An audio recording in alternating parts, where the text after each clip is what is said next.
Hello everyone, আমি সৌভিক। আজ থেকে আমি আমার 30 ডেজ মিনি ভ্লগ চ্যালেঞ্জ শুরু করতে চলেছি। তো আজকে মিনি ভ্লগের ফার্স্ট দিন। তো তোমরা আমার মিনি ভ্লগগুলোকে দেখতে থাকো আর লাভ অ্যান্ড সাপোর্ট দিতে থাকো। তো আজকে সকাল সকালে এখন বৃষ্টি হচ্ছে, তোমরা দেখতেই পাচ্ছ। আর আজকে মা এখন সকালে পুজোও সেরে নিয়েছে আজকে।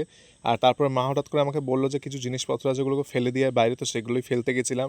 আর এসে তারপর চটপট ব্রেকফাস্ট করে নিলাম। ব্রেকফাস্টে ছিল আজকে পরোটা আর ছিল আলু আর পটলের তরকারি। অ্যান্ড তারপর এখানে মা বেরিয়ে গেল মায়ের কাজে, তারপর বাবাও বেরিয়ে গেল, সবাইকে টাটা বাই বাই করে দিলাম। বাট আমি কোথাও বেরোবো তার সঙ্গে সঙ্গে বৃষ্টি শুরু হয়ে গেল। মানে আমি কোথাও বেরোবো আর বৃষ্টি হবে না এমনটা কোনোদিন হয় না। তারপর যেহেতু বেরোতে পারলাম না, চটপট স্নান করে নিয়েছি, স্নান করে চলে এলাম একটু ছাদে। এসে ছাদের যে ফুলগুলো এত সুন্দর হয়েছে না, তোমাদেরকে না দেখে আমি থাকতে পারি না কখনোই। অ্যান্ড তোমরা দেখতেও খুব পছন্দ করো আমার গার্ডেনের ফুলগুলো। আর আমাদের এই ছোট্ট গাছে কত পরিমাণে কুল হয়েছে দেখো। তো সেইগুলো দেখাতে দেখাতেই বেশ একটু গল্প করছিলাম। তারপর হঠাৎ করে আমার মাথায় একটা দুষ্টু বুদ্ধি একটা ওই যে চলে না সবসময় মাথার মধ্যে চলে, সেই রকম সেটাই হঠাৎ করে হলো যে একটু কুল পেড়ে একটা খেয়ে নিই। বাট জানি না এই ভিডিওটা দেখার পর মানে আমাকে আস্ত থাকবো কিনা, মানে কুল পেড়ে খেয়েছি এটা। যাই হোক, এখনও কুলগুলো ঠিকঠাক মতো হয়নি, তো মোটামুটি বেশ ভালোই হয় কুলগুলো ছোটোর ওপরে। তো মানে কুল খাওয়ার পর তারপরে এই ছিল আজকে লাঞ্চে ছিল ভাত, কাঁকরোল ভাজা, আলু সেদ্ধ আর পটল আলুর তরকারি।